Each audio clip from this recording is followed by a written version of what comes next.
Bienvenue sur Azimut. Ici, nous parlons orientation. Retrouvez tous nos contenus et nos outils pour les parents sur azimut-orientation.com. Bonne écoute. C'est l'été, le week-end, les vacances peut-être. Vous êtes sur la route, dans les embouteillages, à la plage, en promenade, à la maison entre deux valises ou simplement dans un moment un peu plus calme que d'habitude. Et si c'était justement le bon moment pour parler orientation avec votre adolescent? Pas sous la forme d'un grand interrogatoire, pas avec la question qui crispe tout le monde qui est: «Alors, tu veux faire quoi plus tard?» Pas avec un tableau Excel, 3 classements d'école et une pression mal dissimulée. Non, l'idée, c'est plutôt d'ouvrir une conversation. Une vraie, simple, courte, concrète.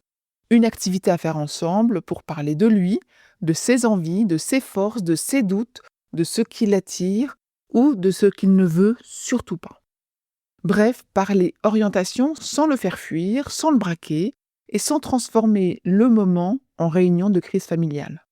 Dans cette série, nous vous proposons donc une activité par épisode, extraite du cahier d'activité sur l'orientation Azimut, édition 2026.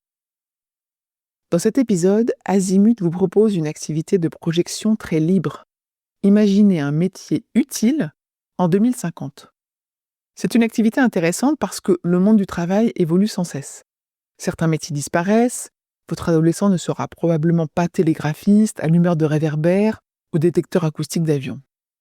Ces métiers ont existé, puis ils ont été rendus inutiles par les évolutions techniques, sociales ou économiques. À l'inverse, de nouveaux métiers sont apparus récemment: community manager, mécatronicien, conseiller en gestion de déchets, spécialiste en cybersécurité, data analyst, responsable RSE. Certains étaient presque inimaginables il y a quelques décennies.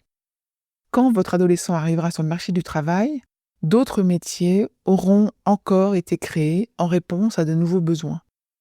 L'activité consiste donc à lui demander d'écrire un métier qui n'existe pas encore, mais qui devrait, selon lui, exister en 2050. Le réalisme importe peu. L'objectif n'est pas de faire une étude prospective sérieuse. L'objectif, c'est de le faire réfléchir à un futur possible, à des besoins nouveaux, à des secteurs qui l'intéressent et à la manière dont il imagine le travail. Demandez-lui d'abord de trouver l'intitulé exact de ce métier. Le nom compte car il oblige à préciser l'idée. Proposez-lui ensuite de détailler ce métier. Dans quel secteur s'exerce-t-il? Santé, environnement, spatial, intelligence artificielle, éducation, alimentation, etc. Et de quoi cette personne a-t-elle besoin pour travailler? Est-ce que c'est des outils numériques, des machines, un laboratoire, une équipe, je sais pas, une capacité rédactionnelle, relationnelle, une grande créativité? Où est-ce que cette personne travaille? Dans un bureau, dehors, à distance, dans un hôpital, dans un atelier, dans l'espace, dans un environnement entièrement virtuel? Avec qui cette personne travaille? Seule, en équipe, avec des humains, avec des robots, avec des chercheurs, avec des patients, avec des ingénieurs, avec des artistes, avec des clients? Et demandez-lui quelles compétences seraient nécessaires pour exercer ce métier. Est-ce qu'il faudrait, je sais pas, analyser, réparer, inventer, accompagner, programmer, négocier, soigner, organiser et transmettre? Vous pouvez aussi lui demander quel métier d'aujourd'hui serait remplacé ou transformé par ce nouveau métier et combien il imagine que ce métier serait rémunéré. L'intérêt de cette activité, c'est que votre ado va probablement choisir un secteur qui l'intéresse déjà, même sans s'en rendre compte. Il va aussi donner des indices sur la façon dont il aimerait travailler, seul ou en équipe, dans un cadre stable ou mobile, avec des outils, avec des personnes, dans le concret, dans l'imaginaire. Pour aller plus loin, rebondissez sur la manière dont il présente ce métier. Demandez-lui: toi aujourd'hui tu préfères travailler seul ou en équipe? Est-ce que tu aimerais inventer des solutions? Est-ce que tu veux aider des personnes? Est-ce que tu préfères comprendre, fabriquer, organiser ou transmettre? Cette activité ne sert pas à prédire l'avenir. Elle sert à révéler ce que votre enfant projette dans le futur. Et parfois, imaginer un métier qui n'existe pas encore permet de mieux comprendre ce qui l'intéresse déjà aujourd'hui.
Cette activité est extraite du cahier d'activités sur l'orientation proposé par Azimut en 2026.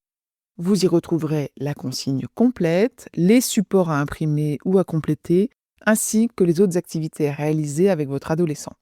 Le cahier est téléchargeable gratuitement sur le site Azimut Parlons Orientation. Pour aller plus loin dans l'accompagnement de votre enfant, rendez-vous sur azimut-orientation.com. Tous nos contenus y sont classés par thématique et vous pourrez consulter notre calendrier, notre annuaire d'experts et vous inscrire à la newsletter pour ne rien louper. Merci pour votre fidélité. À bientôt.